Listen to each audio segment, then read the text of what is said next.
మన ప్రభు రక్షకుడు యేసుక్రీస్తు వారి పరిశుద్ధమైన నామంలో కూడి వచ్చిన మీ అందరికీ నా హృదయపూర్వక వందనాలు. దేవునికి స్తోత్రం. హల్లెలూయా.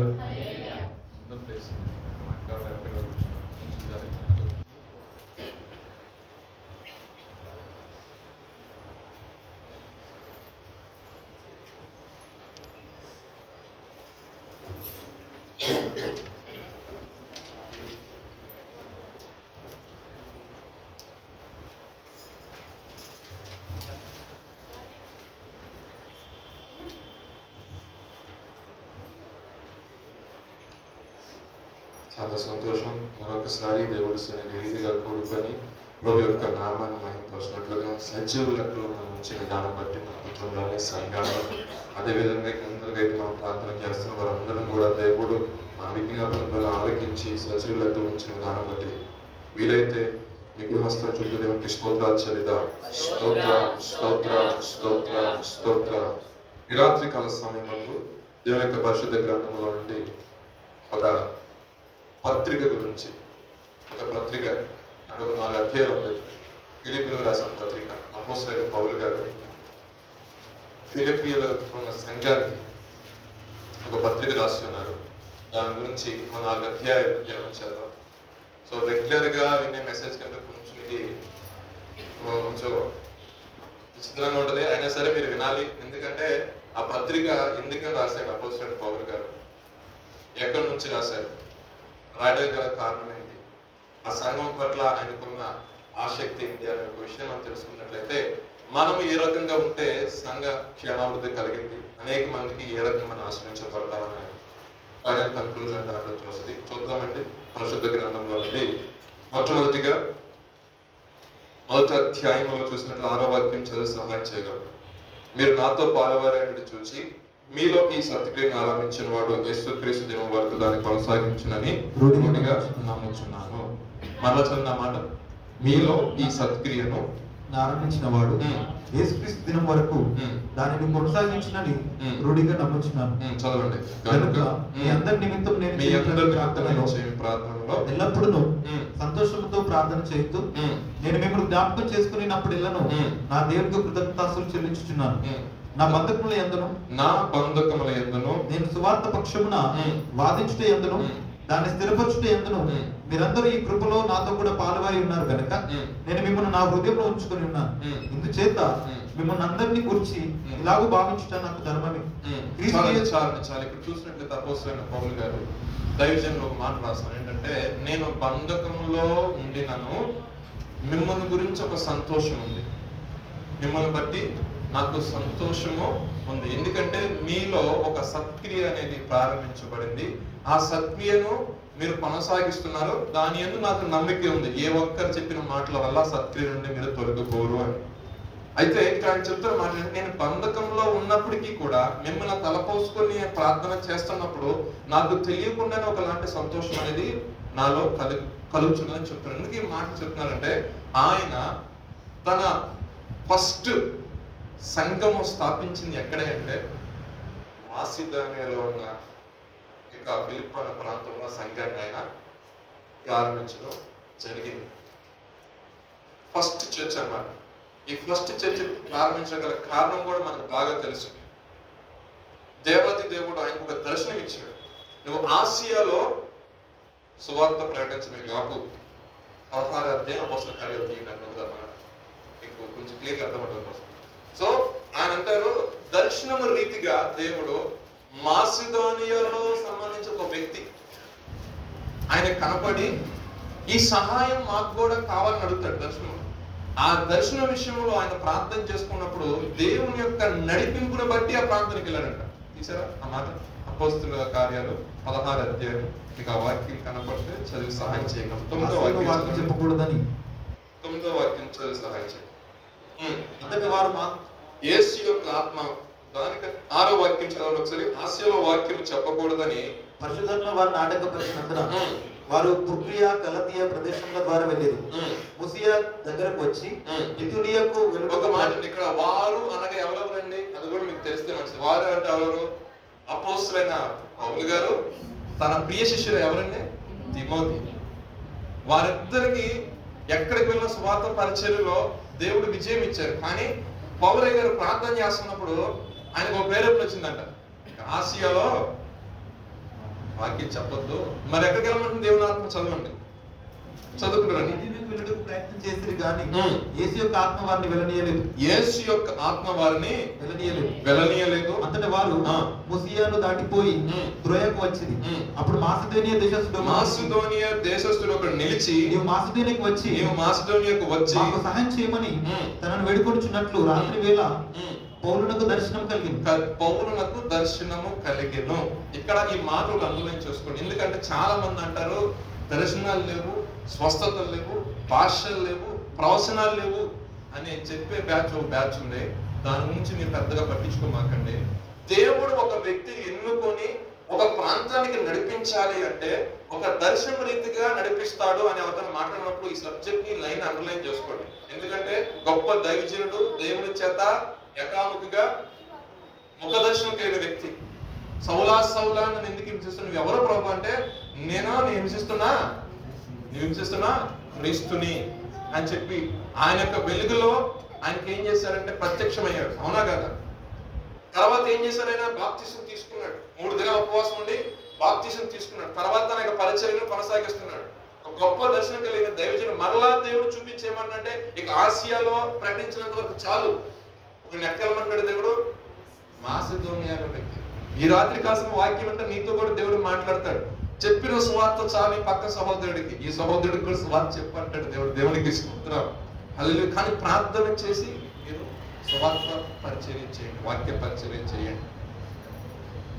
దేవుడు చూపిస్తాడు దర్శనం కలవెత్తుగా. మనం అనుకోము, కానీ దేవుడు అక్కడ కలవెత్తి దర్శనం చూపించి పలానా వ్యక్తికి చూపించినప్పుడు ప్రార్థన చేసినప్పుడు అనుకోని సందర్భం ఒకటి వస్తుంది.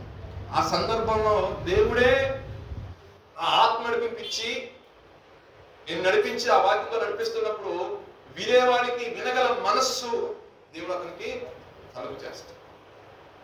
దేవుడు ఆత్మ చెప్తుంది ఆసియాలో ప్రకటించడం చాలు, మరి ఇంక వేరే ప్రాంతం వెళ్ళినప్పుడు యేసు ఆత్మ వారిని వెళ్ళలేదంట. ఆయన కూడా కొంత ఆలోచన చేశాడు. ఆయన మానవ రూపంలో కొన్ని ఆలోచనలు చేశాడు. కానీ దేవుడు డైరెక్ట్ గా దర్శనంలో క్రైస్తవులు దేవుళ్ళు భక్తులు వెళ్తున్న వాళ్ళకి దేవుడు కొన్ని దర్శనాలు ఇస్తాడు. 100%. అది వెంటనే నెరవేర్చబడుతుందా లేదా డిలే అవుతుందా అనేది ఆయన చిత్తంలో. అది నేను చెప్పలేను సార్. కొన్ని విషయాలు మన జీవితంలో నైట్ ప్రార్థన చేసి పడుకోవడం దేవుడు దర్శనం కలగడం అంతా మాట్లాడతాడు. నెక్స్ట్ డేనే ఆ కార్యాలు జరగచ్చు. చాలా మంది సాక్ష్యాలు అయినా ఉంటాయి ఆ వ్యక్తిగత జీవితంలో. మీరు కూడా నాకు తెలిసి ఆత్మీయంగా దేవుణ్ణి సొంత రక్షణ అంగీకరించిన తర్వాత దేవునితో ఒక నడక కొనసాగిస్తున్నారు కాబట్టి నా ప్రభు నీకు చెప్పండి ఏం చేయండి. మీకు అర్థమైంది అనుకుంటా. దేవుడితో ఒక ఆత్మ సంబంధమైన యాత్ర నువ్వు స్టార్ట్ చేసినప్పుడు ఆ యాత్రలో ఆయనతో పాటు నువ్వు నడుస్తున్నప్పుడు ఆయన నీకు చెప్పండి ఏం చేయడు. మనకై మనం పరిశీలన చేసుకోవాలి. ఏంటంటే నేను వెలుగు సంబంధిగా ఉన్నానా లేదా ఇంకా చీకటి సంబంధంగా ఉన్నానా, నేను క్రీస్తును పోలి నా దేవునితో నేను నడుస్తున్నానా, సాతాను యొక్క అడుగుజాడ వలలో పడిపోయి భ్రమలో బ్రతుకుతున్నాను. అందుకే లాస్ట్ 2 వీక్స్ బ్యాక్ రవిచంద్ర చెప్పారు కదా, వెలుగుదూత గురించి చెప్పాడు కదా, వాడు భ్రమపరుస్తూ ఉంటాడు. నువ్వు క్రీస్తులోనే ఉన్నావు, వాక్యంలో ఉన్నావు అని చెప్తా ఉంటుంది. కానీ లాస్ట్ మినిట్ వచ్చేసరికి నువ్వు సువార్త నుంచి పక్కి చివరి నిమిషం వరకు కూడా తెలియదు తప్పైన. సో ఒక దర్శనం దేవుని దగ్గర పొందుకోవాలన్నా, ఒక కాల దేవుని దగ్గర నుంచి పొందుకోవాలన్నా నీ యొక్క రిలేషన్షిప్ అనేది గవర్నమెంట్ ఎలా ఉండాలంటే చాలా క్లోజ్ గా ఉండాలి. పర్సనల్ ప్రేయర్ లైఫ్ అనేది ఉండాలి. పౌలు గారు తన యొక్క జీవితంలో ఎక్కడ సువార్త పఠించినా కొంత సమయం ప్రభుతో గడిపాడు.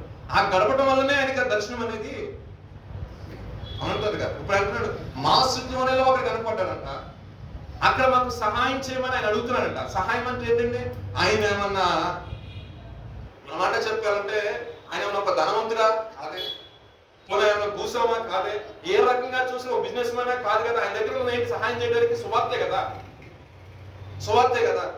సో ఆ సువార్త సహాయం చేయడానికి ప్రభు యొక్క ఆత్మ అతన్ని ప్రేరేపించింది. సరే నన్ను ప్రేరేపించినప్పుడు నేను ఆ ప్రాంతానికి వెళ్ళినప్పుడు ఆ ప్రాంతంలో రిసీవ్ చేసుకున్న వాళ్ళు ఉండాలి కదండి, అవునా కదా.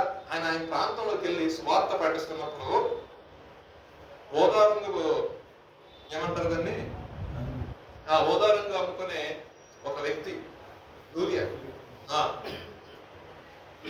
ఆ ప్రాంతంలో ఆ పౌలు గారి వాక్యానికి ఆమె హృదయం దేవుడు తెరిచాడంట.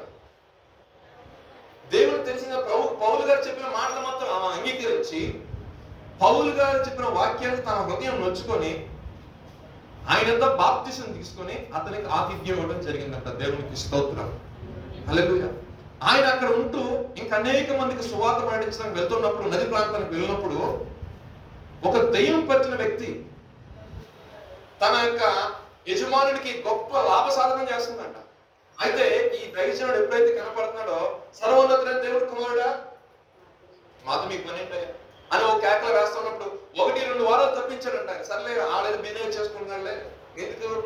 కానీ మాటికి అంటున్న విధానం బట్టి పౌలు గారు చూసి యేసుక్రీస్తు నామంలో గట్టిగా ఆజ్ఞాపించి గద్దించేసరికి ఆపదాత్మ ఆ యొక్క పాపను ఇచ్చేసి వెళ్ళిపోయిన తర్వాత వీళ్ళందరూ ఏం చేశారంటే వెళ్ళారు. లాభం పోయింది కదా, లాభం పోయిన తర్వాత మళ్ళీ అందరూ ఓటైపోతారు కదా. సో మనకి వీడి వల్ల చాలా ఇబ్బంది కలుగుతుంది. ఈ ప్రాంతంలోకి వచ్చేటప్పుడు ఈ వేరే నింద మోపడానికి ఏమీ లేదు, ఇగో విన్న రకమైన సువార్తను తీసుకుని వస్తున్నారని చెప్పేసి తను ఏం చేశారంటే చెరసాలలో వేయడం జరిగింది. అధ్యాయం మొత్తం మీకు చెప్తున్నా, మామూలు 16 అధ్యాయం జరిగిన సందర్భం చెప్తున్నాను. అక్కడ దేవుడు చూడండి తాను పిలుచుకున్నాడు కాబట్టి ఎందరైతే ఆయన యొక్క చిత్తంలో ఉన్నారో, ఒక సంఘం ఏర్పాటు ఎంతమంది అయితే కావాలో అంతమంది దేవుడు ఏర్పరుస్తున్నాడు. తర్వాత చెరసాలలోకి వెళ్ళిన తర్వాత బంధకాల్లో బంధించారు. బంధకాల్లో బంధించిన కాలు ఫస్ట్ ఇలా క్లోజ్ చేశారు. మొత్తం కాలు మూమెంట్ ఉండదు అన్నమాట. వాళ్ళతో బిగించేశారు. బిగించేసిన తర్వాత వాళ్ళకు ఉన్నది నోరే, చేతులే. దేవుడు కనపరచడానికి యథావిధిగా రాత్రికాల సమయం మరలా స్టార్ట్ చేశారు దేవుని స్థితించడం. దేవుడు అకస్మాత్తుగా ప్రాంతానికి ప్రభు రావడం జరిగింది. చెరసాలలో బ్రద్దలయ్యాయి. అధికారి కబోకు వచ్చాడు. వెళ్ళిపోయారనుకున్న ఎవరు వెళ్ళిపోలేదు. ఆ సువార్తను అంటున్నారంట. ఖైదీలకు మారమాల్సి వచ్చింది. దాంట్లో ఎంతమంది రక్షించబడ్డారుగా ఈ పరిస్థితిలో రాయబడలేదు. కానీ ఆయన మాట్లాడుతుంటేనే అనేక మంది హృదయాలను నొచ్చుకొని వచ్చి బాప్తిసం తీసుకున్నారు. ఆ ఖైదీలు ఎంతో మందికి సువార్త ప్రకటించబడడం జరిగింది. వాళ్ళు ఎంతమంది దేవుని యాక్సెప్ట్ చేశారు అక్కడ రాలేదు. కానీ చెరసాల అధికారం ఎవరైతే ఉన్నారో అధికారం వచ్చి చూసినప్పుడు అయ్యా మేము ఎక్కడ ఉన్నా ఎక్కడికి వెళ్ళినప్పుడు క్రీస్తుని గురించిన వార్త, క్రీస్తుని గురించిన సువార్త ఆ అధికారికి ప్రకటించిన తర్వాత వినిన వెంటనే మారు మనసు ఉంది. వెంటనే బాప్తిసం తీసుకున్నాం. మొత్తం దేవునికి స్తోత్రం. ఈ రోజు ఏమన్నా సువార్త అయితే వింటున్నారు. పెద్దవారిని చిన్నవారిని యేసుక్రీస్తు గురించిన జ్ఞానం వరకు ఉంది. సర్వోన్నతుడు, సర్వశక్తివంతుడు, మన పాప దోషాలను తీసివేయడానికి ఆయన సమర్థుడు. ఆయన ఏ రకంగా మనకు సహాయం చేస్తాడు అన్ని విషయాల వరకు బాగానే ఉంటాయి. బాప్తిసం తీసుకుంటారంటే కొంచెం ఇంకొంచెం ఉన్నాయి. ఏమున్నాయి? ఇంకొంచెం ఇంకేం లాగుతూ ఉన్నాయి. వెంటనే ఆయన చూశాడు, కళ్ళారా చూశాడు. ప్రభు యొక్క ప్రత్యక్షను కళ్ళారా చూశాడు. చెరసాల గోడలు, ఆ యొక్క జైలు గదులు మొత్తం తెగిపడిపోవటం, వాళ్ళకి సంఖ్యలు తెగిపోవడం. ఏ మనుషులు కూడా తెగిపోయాడంట.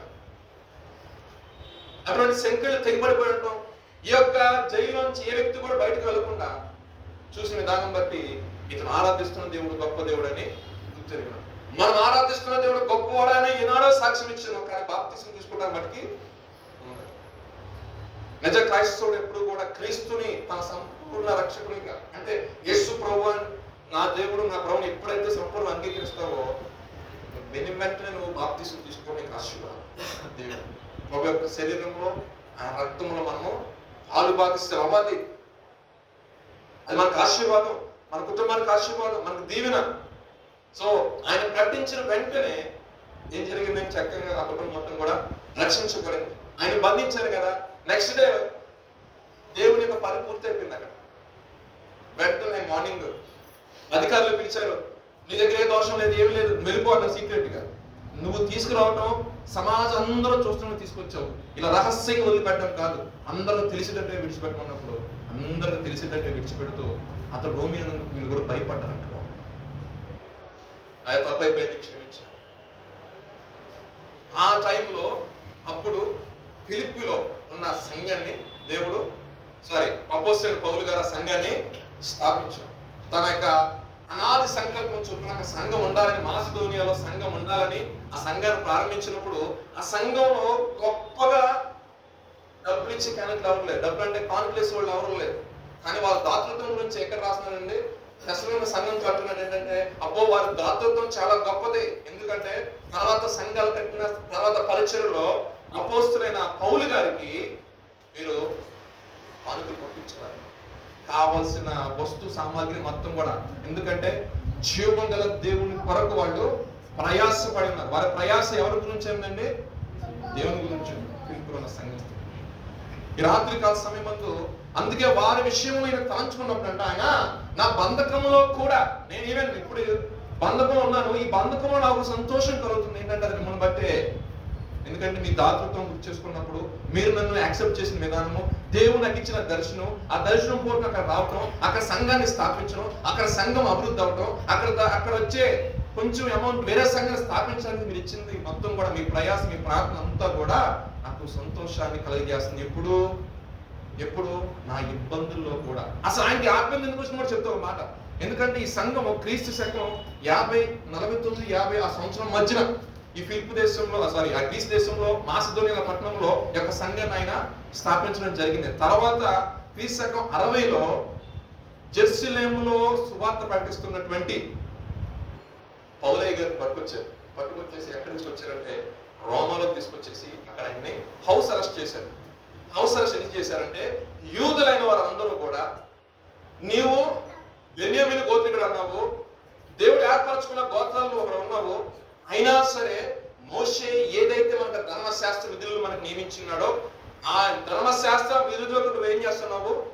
వ్యతిరేకంగా నువ్వు మాట్లాడుతున్నావు కాబట్టి సో నిన్ను అరెస్ట్ చేయాలి అన్నట్టు వాళ్ళు ఏం చేశారంటే, ఒక గుంపు మొత్తం కూడా ఏం చేశారంటే, పౌల్ని మీరు ఎట్టి పరిస్థితుల్లో అరెస్ట్ చేయాలి, ఎందుకంటే మత భేదాలు కలగజేస్తున్నాడు. మన ఏదైతే యోధా ధర్మం యూదులకు ధర్మం ఉంది కదా, ఆ జుడాయిజం ఉంది కదా, దాన్ని కాకుండా ఈయన కొత్తగా క్రీస్తు గురించి ఒక విధానం ఇక్కడ ప్రకటిస్తున్నాడు. కాబట్టి దీని పూర్వక న్యాయంగా ఇతడు దీని పూర్వకంగా ఏంటి, ఖచ్చితంగా తీసుకెళ్లి జైల్లో వేయొచ్చు అని చెప్పినప్పుడు తీసుకువెళ్ళారు, జైల్లో వేశారు. జైల్లో వేసినప్పుడు మరలా వాళ్ళకి ఆలోచన వచ్చింది, వీళ్ళ తప్పుదం ఏం కనపడలేదు, ఎక్కడి నుంచి మనకి ఏం లెటర్ రాలేదు కదా. ఒకటే చెప్తున్నారు ఏంటంటే, ఇతను క్రీస్తును ప్రకటిస్తున్నాడు కాబట్టే ఇతన్ని జైల్లో వేయాలంటారు. కాబట్టి ఇది తప్పితే వేరొక దోషం ఏం కనపడలేదు అని చెప్పేసి, సరే ఒక పని చేయండి, ఇతను ఓన్లీ హౌస్ అరెస్ట్ చేయండి. హౌస్ అరెస్ట్ లో ఉన్న ఫెసిలిటీ ఏంటంటే, నీతో ఎవరైనా రావచ్చు, ఎవరైనా మాట్లాడవచ్చు, అంటే జైలు కింద రాదన్నమాట. సో అప్పుడు ఆ సందర్భంలో ఇశ్రాయేలు గురించిన 20 అపోస్తుల కార్యాలు 28 అధ్యాయంలో ఆ మాటలు ఉంటాయి. సో ఇశ్రాయేలు గురించి నిరీక్షణ నాకుందని కొంతమంది పిలిపించి యోధా వారిని, అయ్యా ఇశ్రాయేలు గురించి ఒక నిరీక్షణ నాకుంది, కానీ మన ప్రజలు జీవం గల క్రీస్తుని విడిచిపెట్టి ఎవరి గురించి అయితే ప్రకటించబడిందో ఆ వ్యక్తి వస్తే ఆ వ్యక్తి మనం ఏం చేస్తామంటే సిలువ కొట్టేశాము, ఆయన పునరుద్ధరణే లేచాడని చెప్పినా మీరు ఎవరు నమ్మట్లేదు. ఇందు గురించి ఏమో కొన్ని మాటలు యెషయా గ్రంథం కూడా రాశాడు, వారి కన్నులను కూడా చూడలేదు, చెవుల్లో వినలేదు, వారి హృదయాలు కఠినపరచబడి ఉన్నాయి, వారి హృదయాలు మూయబడి ఉన్నాయి అన్నప్పుడు లేఖనం మొత్తం తర్కించుకొని కొంతమంది అంట, వారిలో కొంతమంది దేవుని ఎందుకు భక్తులు, కొంతమంది యూదుల్లో కూడా ఏం చేశారంటే, కొంతమంది ఆయన మాటలు విని అక్కడ ఆగారంట. కొంతమంది ఏంటంటే నువ్వు ఆ లేఖన తర్కించుకుని అక్కడి నుంచి కొంతమంది వెళ్ళిపోయారు. ఆ సందర్భంలో ఆ బంధకంలో ఉంటూ ఫిలిప్పీ యొక్క సంఘస్థులకి ఈ లెటర్ రాస్తున్నాడు. ఇలాగ బంధకాల్లో ఇబ్బందులు ఉన్నప్పటికీ కూడా మీ విషయమైన ఒక ఆనందం కలుగుతున్నది. అయితే ఇప్పుడు నేను ఈ లెటర్ గల కారణం ఏంటంటే, మీలో సంఘంలో ఒక అసమ్మతి సెగ చెలరేగుతున్న విషయం నా చెవుల్లో పడింది, దాని గురించి ఆ లెటర్ రాయడం వచ్చింది. ఫిలిప్పీ సంఘస్థులు ఎందుకు రాశారంటే, 4వ అధ్యాయం స్టార్టింగ్ లో 2 స్త్రీలు పరిచర్య ధర్మం విషయంలో కొంచెం అసమ్మతి జరిగింది. అంతకుముందు 3 అధ్యాయాలు చూసినట్టయితే ఆయన అంటారు, ఏక మనసు కలిగి ఉండండి. ఈ రోజున ఇన్ని సంఘాలు నేను స్థాపించడానికి కానీ, ఈ రకంగా సువార్త పరిచయం ముందుకు వెళ్ళడానికి కానీ ఎంతో మీరు సహకరించారు. ఏక మనసు కలిగి ప్రార్థన చేశారు, అంత యూనిటీగా ఉండి వినయముతో అనేక విషయాల్లో మీరు సహకరించారు. కానీ ఇప్పుడు వచ్చేసరికి ఏమవుతుందంటే, మీలో కొంచెం అసమ్మతి సెగ చెలరేగుతున్న విషయం నాకు తెలిసింది. కాబట్టి మరలా చెప్తున్నాను, మీరేం చేస్తారంటే ఏక మనసు కలిగి సహోదర ప్రేమ కలిగి మీరు నడవండి అని చెప్తున్నాడు. దేవునికి స్తోత్రం, హల్లెలూయా. దాంట్లో ఇంపార్టెంట్ మొదటి అధ్యాయంలో ఇంపార్టెంట్ కీవర్డ్స్ ఉన్నాడు. 21వ వాక్యం చదివి సహాయం చేయండి. నా మట్టుకైతే బ్రతుకుట క్రీస్తే, చావైతే ఆయన అంటున్న మాట నా మట్టుకు అంటే నేను ఎంతైతే ప్రయాస పడుతున్నానో ఈ ప్రయాస విషయంలో నా మట్టుకైతే బ్రతుకుంటే క్రీస్తే. ఒకవేళ చనిపోయినా అది క్రీస్తు కొరకే.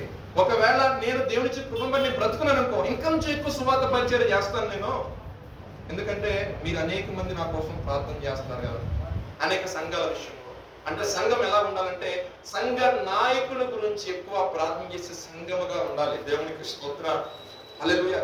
సో సంఘ నాయకుడు ఏం చేస్తారంటే సంఘం యొక్క అభివృద్ధి గురించి ఆయన ప్రార్థన చేస్తూ ఉంటారు. ఆ ఆశీర్వాదం, ఆ దీవెన మన జీవితంలో రావాలి అంటే మనలో వినయం అనేది ఉన్నది. 2వ అధ్యాయం రాసుకుంటూ వస్తున్నారు, చదవండి. కొన్ని మాటలు చదువుకుందాం. 2వ అధ్యాయం 3వ వాక్యం చదవండి.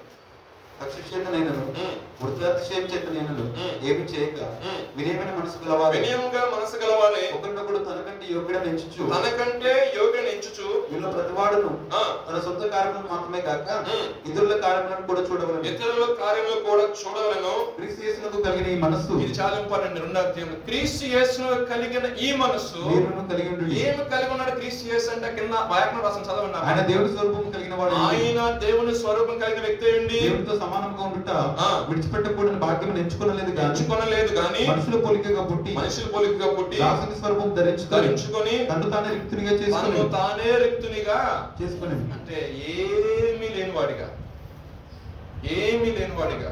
ఈయన ఏం చేశారండి? ఆయన భూమి మీదకి మన కొరకు, నీ కొరకు, నా కొరకు వచ్చి ఈ లెంట్ డేస్ లో సిల్వర్ ధ్యానిస్తాను. మనం ఈ విషయాన్ని బాగా గుర్తు. క్రీస్తు యేసును కలిగిన ఆ మంచి మనసు నీకు ఎన్నో ఎకరాలు ఉండొచ్చు, ఆస్తులు అంతస్తులు ఉండొచ్చు, వాటన్నిటిని విడిచిపెట్టేసి నేను సువార్త పరిచయలోకి వెళ్తానన్నావా? అది నా యేసు యొక్క మనసే. ఆయనకి విడిచిపెట్టకూడని భాగ్యం అంటారు. ఆయన సర్వ సంపదల గని ఆయన ఏం చేశాడండి? దేవుని యొక్క ఉన్నతమైన పిలుపు ఏర్పాటు నశించిపోతున్న దాన్ని వెదక రక్షించడానికి ఏం చేశాడంటే ఆయన దిగొచ్చాడు. నీ కొరకు, నా కొరకు. ప్రతి ఒక్కరికి సువార్త అందాలి, ప్రతి ఒక్కరికి ఈ రాజ్య సువార్త అందాలి. తన చిత్తంలో 12 మందిని ఏర్పరచుకున్నాడు. దాంట్లో ఒక తనకు తప్పిపోయాడు. ఆ ప్లేస్ వెలుగు రీప్లేస్ చేశాడు. రీప్లేస్ చేసిన తర్వాత సర్వ ప్రపంచాన్ని ఇంచుమించు 200 దేశాలు ఉన్నాయి వరల్డ్ లో. ఎంతమందిని సెలెక్ట్ చేసిన 200 దేశాలకి? 12 మంది. ఎంత టఫ్ సిచ్యువేషన్. 12 మందిని ఏ ప్లేస్ కి పంపించాలనేది ఆయన డిసైడ్ చేయాలి.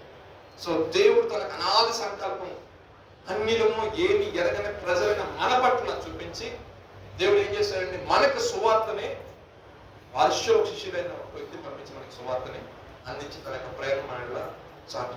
అందుకన్నాడు మీరు మీ పక్క వారితో పోల్చుకోండి, మీరు ఎదుటి వ్యక్తిని యోగ్యంగా మీరు ఎంచండి, సహోదర ప్రేమ కలిగి ఉండండి, క్రీస్తు యేసు యొక్క మంచి మనసు మీరు కలిగి ఉండండి. ఆయన చేసిన గొప్ప ఏంటంటే ఉన్నతమైన స్థితిని సైతం కూడా లెక్క చేయక మన కొరకు ఆయన వచ్చాడు. చదువుకున్న మాట చదువుకుని ఆయన ఆకారమున మనుషుడిగా కనబడి మరణము పొందినంతగా అనగా శిలువ మరణం పొందినంతగా విధేయత చూపిన వాడే తాను తగ్గించుకొని అందుచేతను పరలోక మందున్న వారిలో గాని, భూమి మీద ఉన్న వారిలో గాని, భూమి క్రింద ఉన్న వారిలో గాని ప్రతి వాని మోకాలును యేసు నామమున వంగునట్లును. చాలండి, మళ్ళీ చదువుతున్న తర్వాత అంటే ఇక్కడ ఈ యొక్క అధ్యాయం మనం చెప్పేది మాట ఏంటంటే ఫస్ట్ మనకి వినయము, విధేయత అనేది ఉండాలి.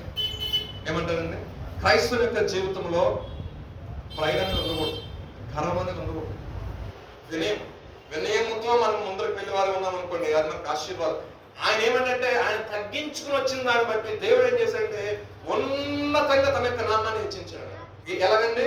అన్ని నామముల కంటే పైనామముగా సిలువని సహించాడంట. మరణం పొందాడు, మన కోసం ప్రాణం పెట్టాడంట. అంతగా సహించాడంట. మనుషులు ఒక చిన్న మాట అంటే మనం ఏమవుతాం అస్సలు అన్నట్టు ఉంటుంది. లేదంటే మన తోటి సహోదరుడు మనమే కొంచెం ఏమన్నా మాట్లాడితే, కానీ క్రైస్తవుని యొక్క జీవితంలో విధానం ఉండకూడదని 2వ అధ్యాయం రాసుకోవచ్చు. సహోదర ప్రేమ ఉండాలి, అదేవిధంగా వినయం ఉండాలి. దానికి బెస్ట్ ఎగ్జాంపుల్ ఎవరు కోట్ చేస్తారండి పౌలు గారు? యేసుక్రీస్తు వారిని మీరు ముందులో పెట్టుకోండి. మిగతా ఏ మనిషి పెట్టుకున్నా పడిపోతాం. ఏ మనిషిని పెట్టుకున్నా కూడా మనం పడిపోతాం. క్రీస్తుని ఎందుకు పెట్టుకోమంటే ఆయన చూసినప్పుడు అలా మనం గుర్తు రావాలి. అత్యున్నతమైన సింహాసనం సైతం కూడా వదిలి నా కొరకు వచ్చి తన యొక్క ప్రేమను తన మరణం పొందేంత వరకు చూపించాడు. అలా పెట్టాడు, తన ప్రేమను చూపించాడండి. చివరి రక్త బొట్టు వరకు కూడా మన కొరకు ఆయన చూపించాడు. దాని ముందు ఏ ప్రేమ పనిచేయదు. లోకంలో ఉన్న ఏ ప్రేమ కూడా పనిచేయదు. నిజంగా ఆ విషయాన్ని మనం జ్ఞాపకం చేసుకున్నాం అనుకోండి, మనలో గర్వం అనేది రాదండి. అంటున్న మాట చూడండి, ఎంతో వినయముతో విధేయతతో ఉన్న దాన్ని బట్టి దేవుడు ఏం చేశాడంటే గొప్పవానిగా ఎంచాడు. ఈ రోజున మనం అనుకోవచ్చు, కొంతమంది అంటారు వాళ్ళని ఏదన్నా పడిపోతారంటే అగో ఒక రోజు వస్తుంది, ఒక రోజు వచ్చినప్పుడు ఏం చేస్తాడు దేవుడు అంటే నన్ను లేపుతాడు పైకి. ఆ టైం కోసం వెయిట్ చేయాలంటే పడ్డవాడు ఎప్పుడు చెడ్డవాడు కాదండి. జీవితం గుర్తుపెట్టు, పడ్డవాడు ఎప్పుడు చెడ్డవాడు. దేవుడు వాళ్ళని చూస్తున్నాడు. దేవుడు ఎవరైతే తగ్గించుకొని, ఎవరైతే క్రీస్తు నిమిత్తము ఇబ్బంది పడుతున్నాడు, క్రీస్తు నిమిత్తము శ్రమణ పొంద, క్రీస్తు నిమిత్తము అవమానం అనుకున్నాడు, నా ప్రభు ప్రతి ఒక్క దాన్ని దృష్టిస్తాడు. దృష్టించిన తర్వాత రైట్ టైంలో వచ్చేసరికి తన నామాన్ని చదవన మాట చదువుకుంటారు. 10వ వాక్యం, అందుచేత 9వ వాక్యం, అందుచేత పరలోకమందున్న వారిలో గాని భూమి మీద ఉన్న వారిలో గాని భూమి క్రింద ఉన్న వారిలో గాని ప్రతి వాని మోకాలను యేసు నామమున వంగునట్లు, ప్రతి వాని నాలుకయు తండ్రి అయిన దేవుడు మహిమార్థమై యేసుక్రీస్తు ప్రభువును ఒప్పుకున్నట్లు దేవుడు ఆయన అధికంగా హెచ్చించి ప్రతి నామమునకు పైనామమును ఆయనకు అనుగ్రహించింది. దేవునికి స్తోత్రం, హల్లెలూయా. అన్ని నామముల కన్నా పైనామము దేవుడు ఆయనకి అనుగ్రహించి చేయమని చూస్తుంటే సింపుల్ గా చూడాలంటే మనము క్రీస్తు యేసును కలిగిన ఈ మనస్సు మనము కలిగి ఉండాలి. ఇంకా కింద చూసుకున్నట్లయితే, కింద అధ్యాయంలో మనం వాక్యం చూసినట్లయితే వక్రజనం అన్నారంట. వక్రజనం అంటే అటువంటి ఆ జనాంగం మధ్యకి మేము ప్రకటించే అవసరం, వాళ్ళ మధ్య నువ్వు జ్యోతి వల్ల ప్రకాశించు. అంటే ఆయన ఏదైతే మనం బోధించున్నాడో, సంఘము నీ క్రియ ఎక్కడైతే సరి చేసుకున్న సేవకుడు దైవావేశంతో నీతో పలుకుతున్నాడో, లేఖనాలు నువ్వు చూస్తున్నప్పుడు నీ హృదయంలో ఎక్కడైతే బాధ దుఃఖాన్ని కలిగజేస్తున్నాయో, ఈ విషయంలో నేను సరి చేసుకోవాలి కదా, నేను మాట్లాడే విషయంలో నేను సరి చేసుకోవాలి, కొన్ని విషయాలు నాలో ఉన్నాయి, కోపం త్వరగా వస్తుంది, కానీ నేను సరి చేసుకోవాలి, ఏదో ఒక పాయింట్ పట్టుకోవడం. ప్రభా ఇదిగో మనుషులు ఏ విషయంలో అయితే నన్ను అస్తమానిగా చెప్తున్నారో ఆ విషయాన్ని, ఫర్ ఎగ్జాంపుల్ ఏమన్నా అనుకోండి, నాలో ఏమన్నా స్వార్థపూర్తిని ఆలోచించే విధానం నా మనసు ఒకసారి చెప్తా ఉంటుంది, నాకు ఆలోచించకూడదు జాషువా అన్నప్పుడు నేను దాన్ని మ్యాక్సిమం ట్రై చేయాలి. ప్రభా ఇది నా హృదయం నుంచి ఏదైనా విషయంలో కొన్ని టెంప్టేషన్ లో పడిపోతాను అనుకోండి, ప్రభు దగ్గర చెప్పాలి, ప్రభా ఈ భౌతిక సంబంధమైన ఆశల్లో పడిపోకుండా నాకు సహాయం చేయి అని. ఎప్పుడైతే మనం మోకరించి మనం అడుగుతా ఉంటామో, మనం అడగటం అంటే మనం విడిచిపెట్టడానికి ప్రయత్నం చేయాలి దాన్ని, మళ్ళీ మన జీవితం దాన్ని కొనసాగించడం కాదు. ప్రభు దీన్ని శాశ్వతంగా నా మనసులోంచి తీసివేసేయి. ఎవడు యేసుక్రీస్తు వాడు నూతన సృష్టిని బైబిల్ వాక్యం సెలవిస్తుంది కదా, ఇదిగో పాతని గతించే సమస్త నూతనమైన ఉన్నా కదా, నిజంగా నీ రక్తం చేత కనపడిన వ్యక్తి నాలో ఈ మార్పు కనపడాలి కదా. లోకమంది జ్యోతుల వరకు మేము ఉండాలి. లేఖనాలు సెలవించడం కింద రాసుకుని వచ్చిన మాటలు, అన్ని జనులు దేవుని కుమారులు చదవండి, అట్టి జనం మధ్య జీవవాక్యము చేత పట్టుకుని 16వ వాక్యం, లోకమందు జ్యోతులు కనబడుచున్నారు, అందువల్ల నేను వ్యర్థంగా పరిగెత్తలేదని, నేను పడిన కష్టం నిష్ప్రయోజనం కాలేదని క్రీస్తు దినమున నాకు అతిశయ కారణం కలుగును. చాలు ఇక్కడ చూసుకున్నట్లయితే, సో వాళ్ళు ఎలా ఉంది, ఆ సంఘం ఎలా ఉందంటే ఆసక్తి విషయంలో కానీ, దేవుని ప్రకటించే విషయంలో కానీ, దేవుని యందు ఏదో పని కానీ పరిచర్య కానీ వారి ఆసక్తి చూస్తుంటే ఆయనకి సంతోషం వేస్తుందంట. చుట్టుపక్కల అన్ని జనులు కూడా ఆశ్చర్యపోతున్నాయి. ఇంకో మాట చెప్తే జకరియా గ్రంథంలో ఒక మాట ఉంది, ఒక్క యూదుని చెంగు పట్టుకుని 10 మంది అన్ని జనులు వెళ్తారంట. సో ఇప్పుడు అన్ని జనులైన మనల్ని క్రీస్తు యేసు యూదా గోత్రం చెందిన వ్యక్తి కాబట్టి, ఆయన రక్తంతో నిబంధన చేశాడు కాబట్టి, ఇప్పుడు మనం ఏ జనంగా మార్చబడతామని ఒక ఎగ్జాంపుల్ తీసుకున్నట్లయితే, మనం యూదావారిగా ఉన్నట్లయితే మన యొక్క వస్త్రపు చెంగు పట్టుకొని 10 మంది రావాలి దేవుడి సన్నిధికి. మరి ఎంతమంది వస్తాం కదా? ఎంతమంది వస్తున్నారు? పాయింట్ అర్థమైంది. జకరియా గ్రంథం 8వ అధ్యాయం ఇంటికి చదువుకున్న లాస్ట్ లో ఒక మాట కోట్ చేశారు, ఒక్కొక్క యూదుని చెంగు పట్టుకొని 10 మంది అన్ని జనులు వెళ్తారంట. మరి యేసుక్రీస్తు వారిని మన సొంత లక్ష్యంగా నిర్మించడం, ఆయన రక్తంతో నిబంధన చేశాడు. మా ఇంటి పక్కన ఒక ఆయన ఉన్నాడు, ఆయనకి పిల్లలు లేవు. పిల్లలు లేకపోయేసరికి వేరే చోటు పిల్లలను తెచ్చుకొని పత్రాలు రాసుకుంటారు, రాస్తారు కదా దత్తపుత్రులు అవి తెచ్చుకుంటారు కదా, పిల్లల్ని దత్తత తెచ్చుకుంటారు కదా. దత్తత తెచ్చుకున్న తర్వాత అడాప్ట్ చేసుకుంటారు. దత్తత తీసుకున్నారు, తీసుకున్న తర్వాత ఏమైంది, ఆటోమేటిక్ గా అది వారి వాళ్ళ ఇంటి పేరు ఏదో ఉన్నప్పటికీ కూడా ఇప్పుడు ఈ ఇంట్లో వచ్చాడు కాబట్టి ఎవరింటి పేరుగా మార్చబడింది, ఎవరు అబ్బాయిగా మార్చబడింది, ఎవరు వంశవల్లి కింద మార్చబడతారు? ఇప్పుడు నేను ఆ మాట విషయంలో కోట్ చేశాను మిమ్మల్ని ఏంటంటే, అంటే క్రీస్తు మనల్ని అంగీకరించాడు కాబట్టి, క్రీస్తు ద్వారా మనల్ని దేవుడు అంగీకరించాడు కాబట్టి మనం కుమారులుగా మార్చబడ్డాం కాబట్టి, ఇప్పుడు మనకు వస్త్రం చెంగబట్టుకొని అనేక మంది దేవుడి సన్నిధికి అందుకని లోకంలో మనం ఎలా ఉంటే జ్యోతుల వల్లే వాక్య విషయంలో వాక్యములు క్రైస్తవులు అంటే ఏమో మామూలు కదా. అదే వాళ్ళ సంఘం ఫిలిప్పీలో ఉన్న సంఘస్థులుకున్న గొప్ప విధానం ఏంటంటే, వాళ్ళు మామూలు కాదు. వాళ్ళు వక్ర జనం మధ్య ఉన్నప్పటికీ కూడా వారు ఎలా ఉన్నారంటే లోకంలో జ్యోతుల వల్లే వాక్య పరిచయం చేశారు. అంటే జ్ఞానముగా నడిచారంట. ఎవరికి సువార్త అనేది దగ్గర కొన్నిసార్లు ఆర్ఎస్ సువార్త ఏంటో ఆ తాగుమతి దగ్గరికి కొంతమంది వాక్యం చెప్తారు. వాడికి ఆ తాగుని మాత్రం వాక్యం ఎక్కిద్దా? వాళ్ళ ప్రయాసం ఎందుకు బ్రదర్ అట్లా అంటారు మీరు? అది కూర్చొని సిచ్యువేషన్ చూడడం.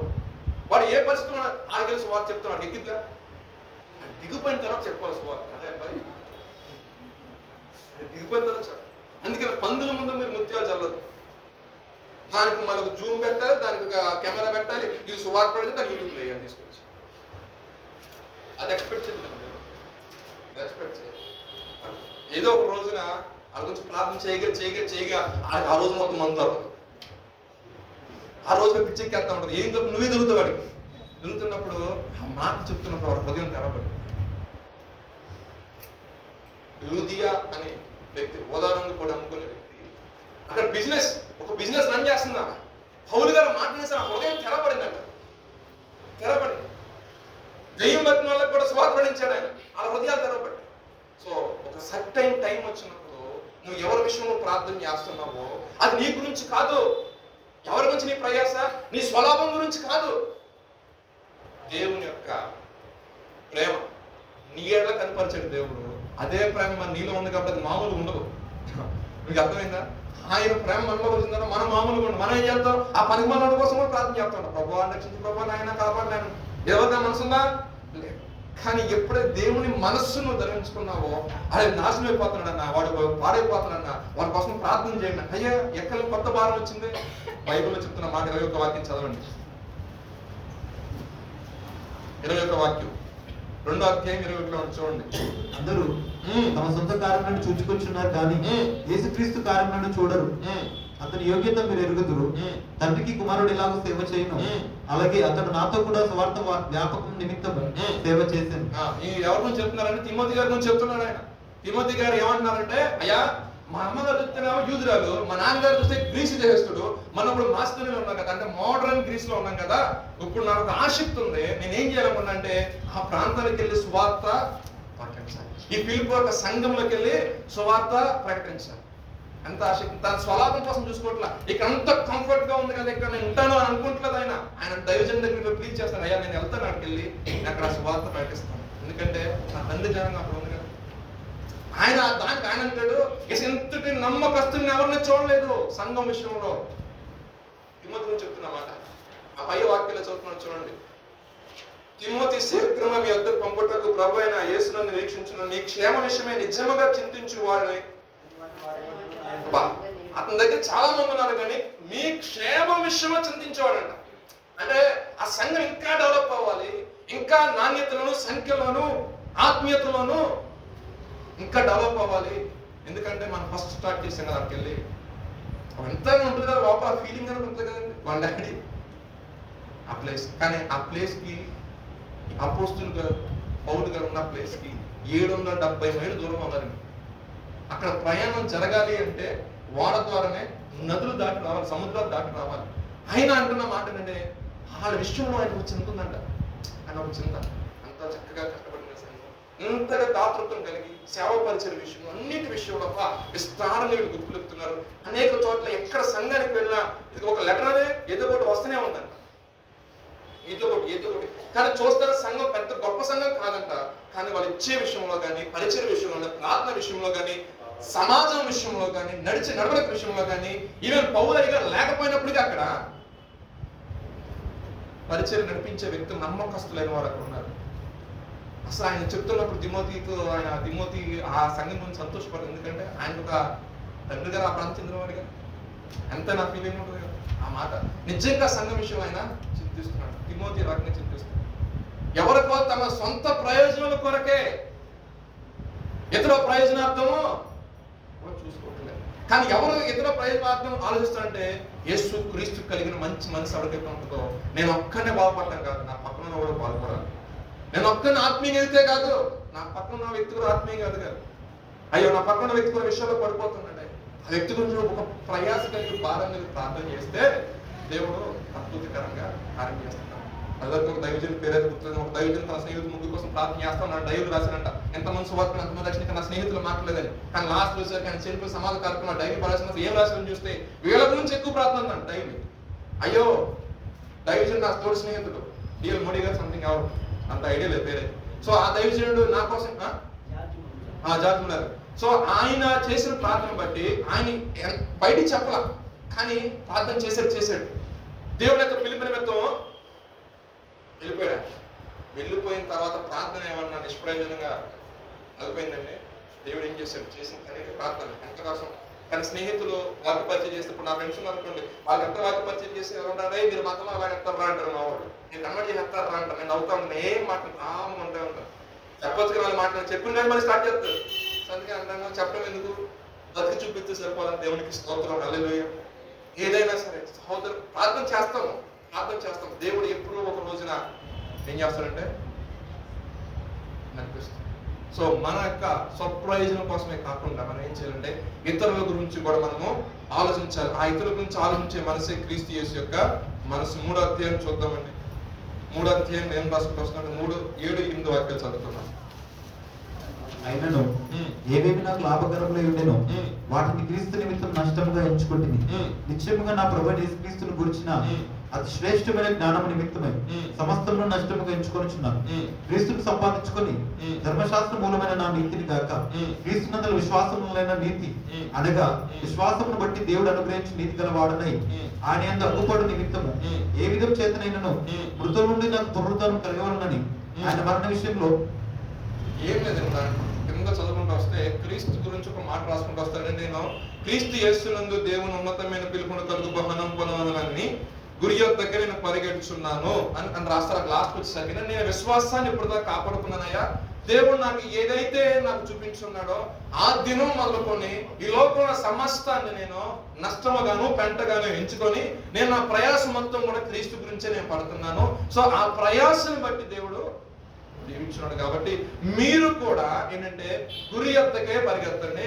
ఆ గురి ఎవరై ఉండాలంటే క్రీస్తు అయి ఉండాలి. సో సంఘంలో మీరు కొంచెం జాగ్రత్తగా ఉండండి. ఒకరి ఎడల ఒకరు సహోదర ప్రేమ కలిగి ఉంది. అదేవిధంగా ఒకరి యొక్క ఇబ్బందుల్లో ఒకరి యొక్క అవసరతల్లో మీరు ఏం చేయాలంటే కొంచెం తెలుసుకొని ప్రార్థించడం సహకరించుకోవడం వల్ల ఏమైందంటే సంఘం అనేది ఒక సహవాసంలో ఎదుగుతుందని చెప్పుకుంటూ వస్తున్నాడు. కిందకి చదువుకుంటూ వస్తే కాబట్టి 15వ వాక్యం చదవండి. 17 సహోదరులారా నడుపోలి నడుచుకునుడి. మేము మీకు మాదిరి ఉన్న ప్రకారము నడుచుకుని వారికి గురిపెట్టి చూడండి. అనేకులు క్రీస్తు శిలువకు శత్రువులుగా నడుచుకుంటున్నారు. దీని గురించి మీతో అనేక ప్రయోజనం చెప్పి ఇప్పుడును ఏడ్చుచూ చెప్పుచున్నాను. ఆ మాట ఎందుకు రాశారంటే పౌలయ్య గారు వాక్యం చెప్పి వెళ్ళిపోయిన తర్వాత మరలా అక్కడ ఉన్న కొంతమంది యూతులు వచ్చేసి ఆ సంఘం విషయంలో ఏం చేశారంటే ఏదైతే పౌలు గారు చెప్తున్నారో ఆయన సక్రమంగా బాధ చేయట్లేదు, మీకు ఆయన అంతా దాచిపెట్టేశాడు, మీరేం చేయాలంటే మరలా మీరు సున్నతి పొందాలి, మరలా మీరు ఏం చేయాలంటే దహన బలులు అర్పించాలి, మరలా మీరు వచ్చి ఏదైతే ధర్మశాస్త్ర ప్రకారం ఉందో అది మొత్తం ఆచరించాలి అని చెప్పినప్పుడు కొంతమంది తిరిగిపోయారు. కొంత విషయాలు కొన్ని విషయాల్లో పౌలు రాసిన పత్రికల్లో ఒక భయం బాధ కలుగుతుంది. ఎందుకంటే విన్నమని విన్నారు, తర్వాత మీరు బయటకి వెళ్ళిన తర్వాత వాక్యం మరలి దూరం వెళ్ళిపోతారు అనే భయం అలా కలుగుతుంది అన్నాడు ఆయన. ఎందుకంటే ఆయన వచ్చి సువార్త పట్టించినప్పుడు బాగానే ఉంది, ఓకే అనుకుంటున్నారు. కానీ వెళ్ళిపోయిన తర్వాత కొంతమంది ఫాల్స్ టీచర్స్ ఉంటారు కదా, తప్పు బాధ చేసేవాళ్ళు, వాళ్ళు వచ్చేసి సంఘాన్ని ఎప్పటికప్పుడు డిస్టర్బ్ చేయటం, ఏదో వాటిని ఇబ్బంది పెడుతూనే ఉండేవారు. ఆ విషయం ఎరిగిన ఆయన అంటాడు, ఆ విషయం గుర్తొచ్చినప్పుడు నాకు ఏడుపు వస్తుంది. కానీ ఒక విషయం చెప్తా, ఎవరైతే క్రీస్తు యొక్క సంఘాన్ని చెబుతున్నారో వారికి ఖచ్చితంగా శాపగ్రస్తులు అవుతాడు. వారి బోధలు మీరు చెవి యొక్కద్దు. రాసుకుని చదువు మాట చదువు. నాశనమే వారి అంతము, దేవుడు వారు తప్పు సిగ్గుపడవలసిన సంగతులు ఏంటి అతిశయపడుచున్నారు. భూ సంబంధమైన వాటి యందే మనసు ఉంచుచున్నారు. భూ సంబంధమైన వాటి యందే వారి మనసు అంటే ఎప్పటికప్పుడు వాళ్ళు ఏంటంటే ఆ ఓల్డ్ టెస్ట్మెంట్ లో మీరు క్లియర్ చదువుకుంటూ వస్తే ఆ రకంగా ఎప్పుడు ధరించుకోవాలి, రండి తీసుకురండి, మీ చేతులు ఉంచండి, బలి అర్పించండి. కానుకలు వేయండి, ఆ కానుకలు అడ్డు పెట్టండి, మాకు రావాల్సిన వాటా మాకు ఇవ్వండి. ఇదే ధర్మం ఉన్నది. మనం అదే తీసుకొచ్చాం. క్రీస్తు యేసు వారు వచ్చిన తర్వాత ఏం చేశారండి ఆయన? అదంతా కూడా తీసేసి మనకు ఒక నిబంధన చేశాడు, నిత్య నిబంధన. ఆ నిత్య నిబంధన ఈ భూ సంబంధమైనది కాదు, పర సంబంధమైనది. దేవునికి స్తోత్రం. అందుకంటాడు మన పౌరస్థితి చదవడం మాట చదవండి నుండి ప్రభు యేసుక్రీస్తు రక్షకుని నిమిత్తం మన పౌరస్థితి పరలోకమందు ఉన్నది. అక్కడ నుండి ప్రభు యేసుక్రీస్తు రక్షకుని నిమిత్తము కనిపెట్టుకుని ఉన్నాము. ఇప్పుడు సంఘము దేని కొరకు కనపడుతుందంటే క్రీస్తు కొరకు కనపడుతుంది. ఏ నువ్వైనా ప్రకటిస్తున్నా, నేనైనా సరే మనకు ఒక నిరీక్షణ ఉంది. ఎందుకంటే ఆయన చెప్పాడు, ఇదిగో నేను వెళ్తున్నాను, మీరు ఏ రకంగా చూసి మరలా నేను తిరిగి వస్తాను. ఆయన యొక్క సెకండ్ కమింగ్ కొరకు మనము నిరీక్షణ కలిగి ఎదురు చూస్తున్నాం. మరి చూస్తున్నాం మనము ఆయన వచ్చిన తర్వాత ఎత్తబడే స్థితిలో మనం ఉన్నామా లేదా, అంటే అటు సిద్ధపాటు కలిగి ఉన్నామా లేదా అనేది ఈ 40 days లెంట్ లో మీరు ప్రార్థన చేసుకోండి. ఈ 40 days లెంట్ లో నిజంగా ఉపవాసంలో కొన్ని అద్భుతాలు జరుగుతాయి. జకర్యా 8వ అధ్యాయం 16 వాక్యాల కింద ఇంటిలో చదువుకోండి. 5 నెలల ఉపవాసం అంట, 6 నెలల ఉపవాసం అంట, 7 నెలల ఉపవాసం అంట, 8 నెలల ఉపవాసం అంట. మనకైతే వారం ఉపవాసాలు. దేవునికి స్తోత్రం. వాళ్ళు యూదులు ఏం చేశారంటే నెలకి 5 నెలల ఉపవాస ప్రార్థన చేసుకున్నవారంట, చక్కగా మంచి ప్రార్థన చేసుకున్నారంట. 6 నెలల ఉపవాస ప్రార్థన, 7 నెలల ఉపవాస ప్రార్థన. కానీ మనకున్న సంఘంకు ఉన్న అడ్వాంటేజ్ అంటే ప్రతి శుక్రవారం ఉపవాసం. ఈ ఉపవాస ప్రార్థన చేయటం వల్ల అక్కడ కింద రాశాడు అధ్యాయం లాస్ట్ లో వచ్చేసరికి ఏమవుతుందంటే, దేవుడు నీ యొక్క జీవితంలో ఏ విషయాల్లో నువ్వు భయముగా ఫీల్ అవుతున్నావో, ఏ విషయాల్లో నా జీవితంలో ఇది ఫుల్ఫిల్ అవ్వలేదని బాధపడుతున్నావో, దేవుడు వాటన్నిటిని జ్ఞాపకం చేసుకొని నీ జీవితాన్ని దివ్యంగా మార్చడానికి వాటన్నిటిని మరలా తిరిగి గ్రహిస్తాను. దేవునికి స్తోత్రం. ఆ మాటలు రాశాడు ఏంటంటే, మీరు ఒకప్పుడు ఆ జనంగా ఉన్నారు కదా, చెరకెళ్ళిపోయారు కదా, ఇదిగో మీరు చేసిన పనులు బట్టి నేను ఒకలా కొద్దిపాటి కోపం మీ మీద చూపించాను కదా, ఇదిగో మీరు ఉపవాసం నుండి వేడుకున్నప్పుడు ఇక మరలా మీ మీద నేను కోపం చూపి, ఎందుకంటే మీ క్రియలు సరి చేసుకున్నారు. మీరు నాకు ఇష్టమైన కార్యం చేయండి నేను చెప్తాంటాడు. మీరు పొరుగువారి మీద అబద్ధం ఆడద్దు, నీ సహోదరుని దూషించొద్దు, నీకు సహాయం చేసిన వారి విషయంలో నువ్వు కూడా మేలు కలిగి సహాయం చేయి. ఇదే కదా నేను కోరుకుంటాను. ఇక్కడ 8వ అధ్యాయం ఇంటికి చదువుకున్న దగ్గర క్లియర్ మీరు ఉపవాసంలో ఉన్నారు కాబట్టి వెరీ క్లియర్ గా ఉంటుంది అక్కడ. అలా ఉన్న నేను ఏం చేస్తానంటే, నీ యొక్క వస్త్రపు చెంగులు పట్టుకొని ఒక 10 మంది వస్తారు దేవుడి సన్నిధికి. నీ ప్రవర్తన మొత్తాన్ని కూడా దేవుడు ఉపవాస ప్రార్థనలో ఉన్నప్పుడు నలగొట్టబడతాము. లోక సంబంధం విషయాలు మొత్తం చచ్చిపోతాయి. దేవుడికి మరింత సమీపంగా వెళ్తాం కాబట్టి దేవుని చిత్తం ఏంటి నీకు బయలుపరచబడింది. ఫస్ట్ ఒక్కసారి దేవుని చిత్తం ఏంటి బయలుపరచబడిన తర్వాత నువ్వు ఈ లోక భూ సంబంధమైన విషయాల గురించి ఆలోచించు. అపోస్తలుడైన పౌలు ఎప్పుడైతే క్రీస్తు యేసు యొక్క దర్శనం కలిగిందో 3 రోజులు కళ్ళు కనపడలా, 3 రోజులు తిండి తిప్పలేవు, ఉపవాసం ఉన్నాడు. ఒక దైవజనుడు చెప్పి ప్రార్థన చేసిన పొర్ర రాలిపోయి అంట.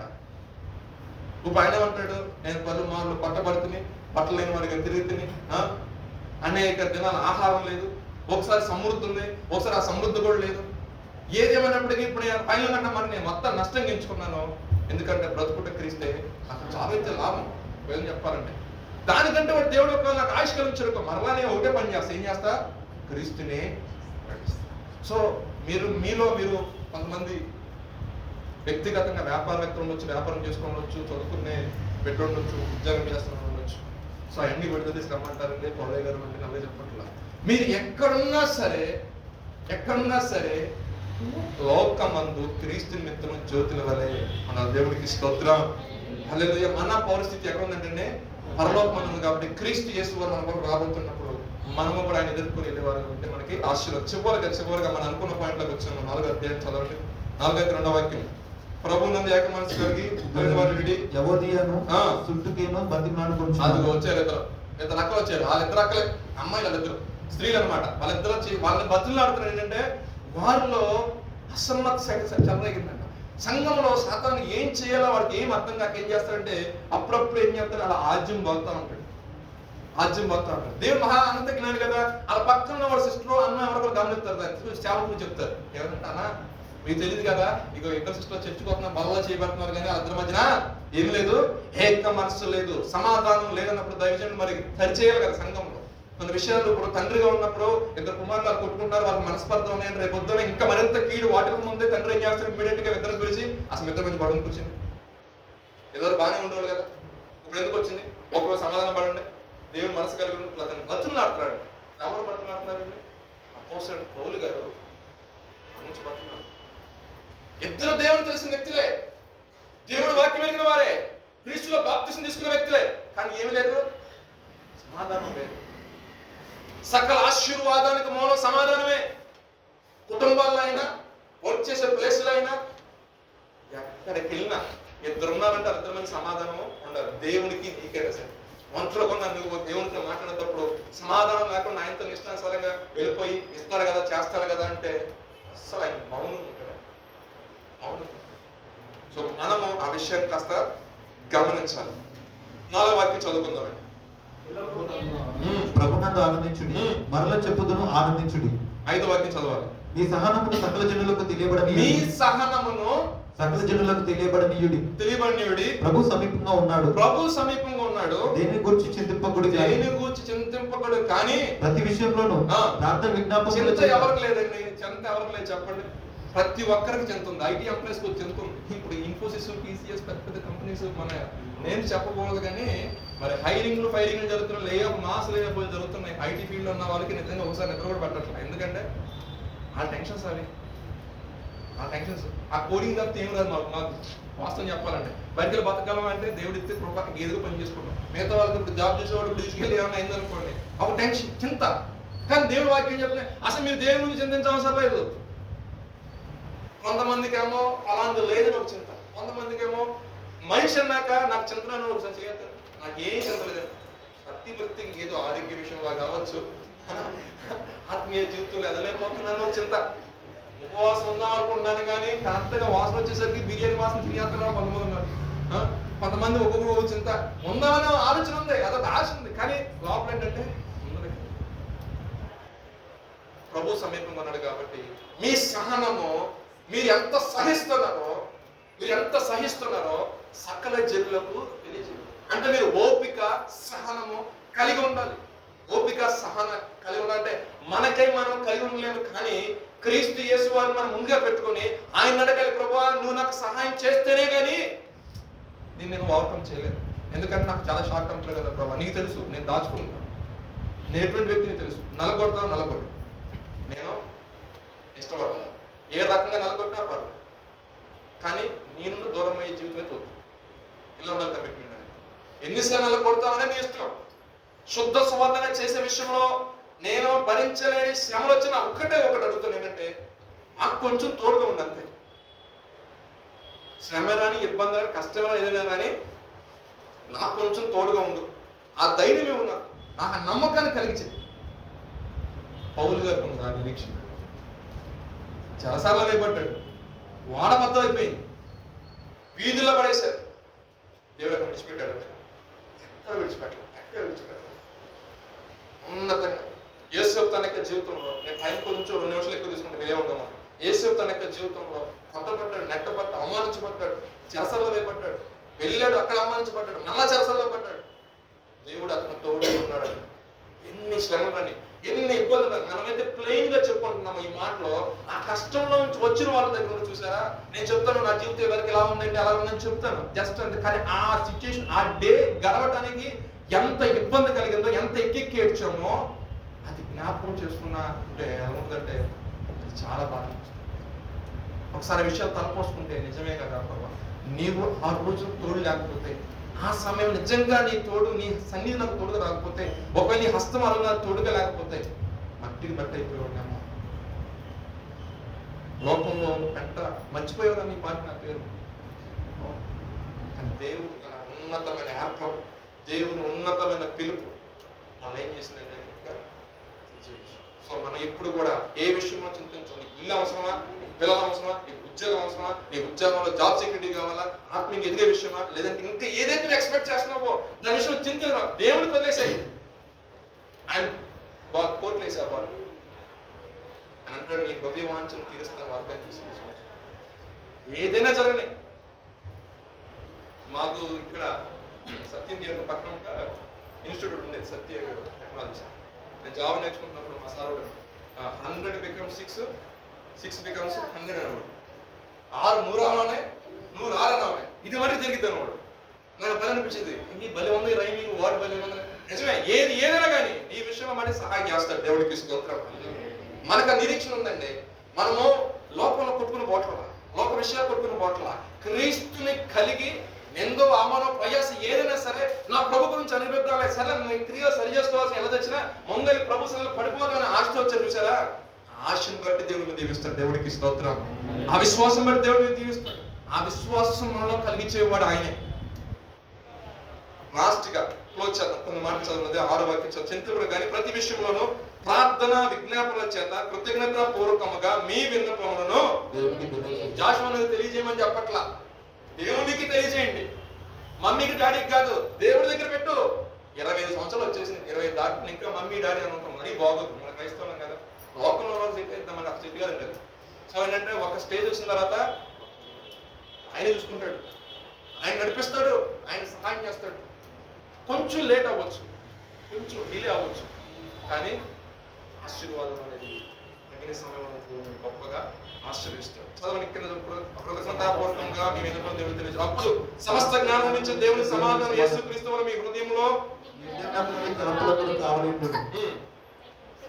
సహోదరులారా, ఏ ఒక్కటి అయినా భక్తులను ఉండినాడలా ఏవి సత్యమైనవో, ఏవి మాన్యమైనవో, ఏవి సత్యమైనవో, ఏవి మాన్యమైనవో, ఏవి న్యాయమైనవో, ఏవి పవిత్రమైనవో, ఏవి రమ్యమైనవో, ఏవి ఖ్యాతి గలవో వాటి మీద ధ్యానం ఉంచుకుని. దేని మీద ధ్యానం ఉంచమంటాడండి? మంచిగా మనలో చదువుతున్న మాట. ఏవి సత్యమైనవో, సత్యమైనవో, ఏవి మాన్యమైనవో, ఏవి న్యాయమైనవో, ఏవి పవిత్రమైనవో, ఏవి రమ్యమైనవో, ఏవి ఖ్యాతి గలవో వాటి మీద ధ్యానం ఉంచుకోవాలి.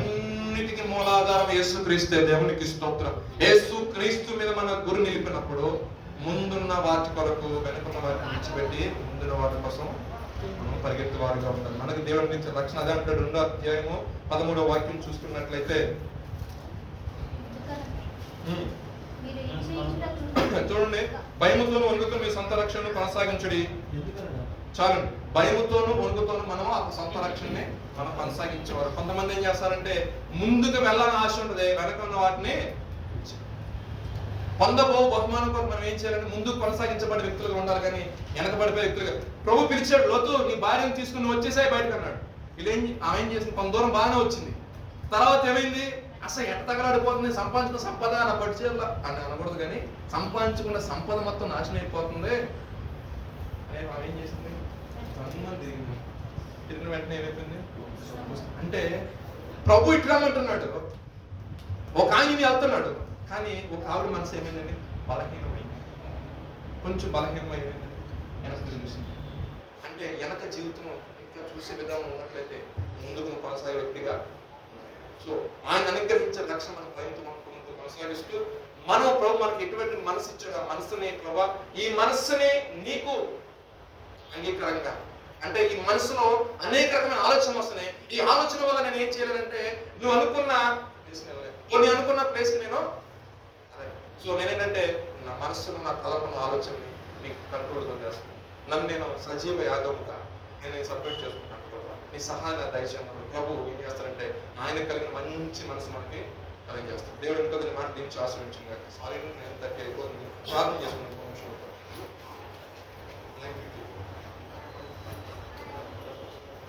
చివరిగా పాస్టర్ గారు ఎందుకంటే టైం లేదని చెప్పేసి నేను క్లోజ్ చేస్తున్నాను. దయచేసి చెప్పారు, నన్ను బలపరచు వారి నేను సమస్తమును ఆ మాట బాగా నన్ను బలపరచమని సమస్తం చేయాలి. ఎందుకంటే దేవుడు మనం అనేక విషయాలు బలపరుస్తూ ఉంటాడు. మనం ఏం చేయాలంటే నన్ను బలపరచమని సమస్తం చేయగలంటున్నావు కదా, మనం ఏం చేస్తావు దేవుడి గురించి చదువు మన ప్రశ్న. జాషువాని దేవుడు దీవించాలంటే జాషువా అక్కడే కూర్చుంటే దేవుడు ఆశీర్వాదం కాలేదు. నువ్వు శుభాలు చెప్పాలి. మీ బ్రదర్ని దీవించారు, అన్నం దీవించారు, అన్న అశోకాన్ని దీవించారు అంటే మనం ఎక్కడున్నా సరే మురోగించిన ప్రతి చోట సాక్షిగా ఆయన నామాన్ని అర్థమై మనం. ఎందుకంటే మనం అలా కొనసాగుతున్నప్పుడు మన బలహీనత ఏందో ఆయన శక్తి అయిపోతే మనకి పరిపూర్ణ ఫలం చేస్తాం. మనం బలపరుస్తూ ఉంటాడు, మనము ముందు కొనసాగుతూ ఉంటాం. దేవుడు ఈ వెనుకలు మాట నుంచి ఆశ్రయించిందా ప్రార్థన చేసుకుంటాం. వ్యక్తిగత కొన్ని నిమిషాల పాటు ప్రార్థన చేయాలి. విన్న వాక్యం బట్టి పందకముల ఎందుకు కూడా మనం సంతోషించే వారిగా ఉండాలి. దేవుడు వాక్యం సెలవిస్తుంది. ముందుగా 1వ అధ్యాయం 2వ అధ్యాయంకి వచ్చేసరికి అంటాడు, వినయ విధేయతలు కలిగి మీరు మీ యొక్క భక్తిని సహోదర ప్రేమ కలిగి మీ భక్తిని కొనసాగించండి. క్రీస్తు యేసు కలిగి మీ మనస్సును మీరు కలిగి ఉండని చెప్పు. నేను నా మట్టుకైతే బ్రతుకుట క్రీస్తే చావైతే లాభమని అపోస్తలుడైన పౌలు గారు అన్నట్టు ప్రభువా ఈ లోకాన్ని ఆయన పెట్టగా ఈ విధంగా ఎంచుకొని ఈ యొక్క చరిత్రలో ఆయన పేరు నిలిచిపోదని మీరు చేస్తున్నారు ప్రభా. నా బ్రతుకున్న దినాల్లో ప్రభా నా తండ్రి నేను సొంత లక్ష్యంగా అంగీకరించున్నాను. నా తరం వారిలో ఇగో నా తండ్రి రాబో తరం వారికి నేను ఆశీర్వాదకరంగా దీవెనకరంగా ఉన్నట్లు బహుతరములకు సంతోష కారణంగా నేను ఉన్నట్లు వారు ప్రభా నా పేరు విన్నప్పుడు సంతోషించినట్లు నా భక్తి జీవితాన్ని ముందు కొనసాగినట్లుగా మీ సహాయం దయచేయండి అయ్యా అంటూ కొన్ని నిమిషాలు ప్రార్థన చేసుకోండి. పరిశుద్ధుడా మీకు స్తోత్రం స్తోత్రం స్తోత్రం స్తోత్రం స్తోత్రం స్తోత్రం నాయన.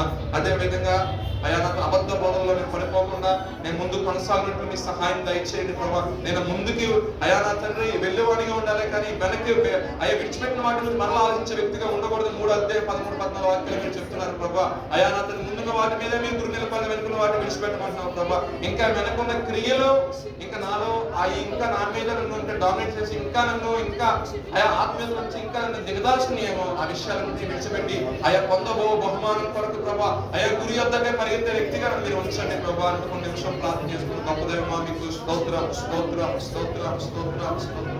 క్రీస్తు యేసు యొక్క ఉన్నతమైన పిలుపు ప్రభా అయా ఏర్పాటును బట్టి ప్రభా పొందబో బహుమాన విషయంలో ప్రభా నా తండ్రి ఈ భూ సంబంధమైన విషయాలపై మనసు పెట్టక అయా మా యొక్క పవర్ స్థితి పరలోకం ఉంటుందని మీరు చెప్పని విధంగా అయా నీ కొరకు ప్రభా నిరీక్షణ కలిగి ఎదురు చూసి సంఘముగా ఆనాడు ప్రభా మాసిదోనియాలో ఉన్న ప్రభా అయా నా తండ్రి అయా ఫిలిప్పీ ప్రాంతంలో సంఘము ప్రభా నా తండ్రి అంతగానో ప్రభా నా తండ్రి అయా అనేక మందికి ప్రభా అయా నా తండ్రి సహాయం చేయడానికి అయా అనేక విషయాల్లో ప్రార్థించడానికి అనేక మంది గురించి భారంగా ప్రార్థించడానికి అయా వాక్య ధ్యాన విషయంలో వాక్యానుసారంగా జీవించే విషయంలో అయా దాతృత్వ విషయంలో అన్ని విషయాల్లో ప్రభా నా తండ్రి ఆత్మీయత విషయంలో కూడా ప్రభా అయా సేవకులను చేర్చుకునే విషయంలో సేవకులు ఇచ్చే ఆతిథ్యం విషయంలో ప్రభా అనేక రకాల వారు ప్రభా అయా నా తండ్రి లేని వారైనప్పటికీ కూడా వారి యొక్క దాతృత్వం ఎంతగానో గొప్పగా మీరు చూపించారు.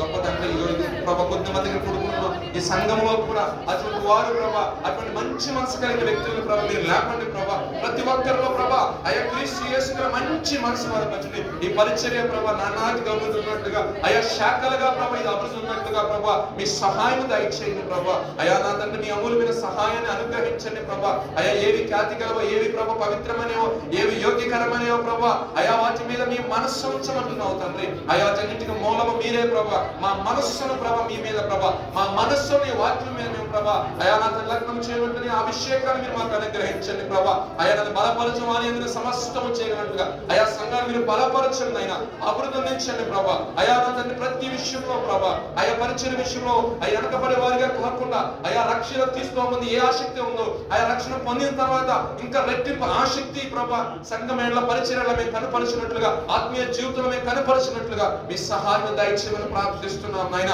అయా నా తండ్రి ఇదిగో ప్రభా మీరు చెప్తున్నారు ప్రభా అయా మొదట ప్రేమను మరచివారుగా మీరు ఉండొద్దు అంటున్నారు ప్రభా. ఆ నింద మా మీద పడకుండా నాయన అయా నా తండ్రి ప్రభా మొదట ప్రేమను విడిచిపెట్టిన వారిగా కాకుండా నాయన అయా నీ యందు భయభక్తులు కలిగి ప్రభా నీ రాకడ కొరకు సిద్ధపాటు కలిగి ఎదురు చూసి సంగముగా మీరు ఉంచండి అయ్యా. అయా మా క్రియలను సరిచేయండి.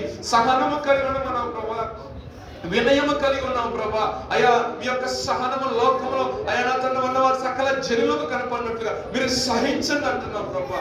అయా నా తండ్రి నా దేవ చింతించద్దు ఏ విషయంలో కూడా అయా నా తండ్రి ప్రభా అయా సమాధానకర్తగా దేవుడు అన్ని విషయంలో మీకు సమాధానం కలిగజేస్తానంటున్నాం ప్రభా. రాత్రి కాల సమయం ప్రార్థించుకుంటుండగా ఏ విషయాలు మేము చింతిస్తున్నాం ఉన్నాయన సమస్త మెరిగిన దేవుడు ప్రభా. హృదయాంతరంగంలో ఉన్న వేదన ఆవేదన ఎరిగిన దేవుడు ప్రభా. కానీ మీరు వాగ్దానం చేశారు నీ హృదయ వాంఛని నేను తీరుస్తానన్నావు ప్రభా. అయ్యా నువ్వు దేవుని బట్టి సంతోషించుము, నీ యెహోవాను బట్టి సంతోషించుము. ఆయన నీ హృదయ వాంఛలను తీర్చిన నీ 2020 మీరు మాకు వాగ్దానం చేస్తున్నారు ప్రభా ప్రారంభంలోనే.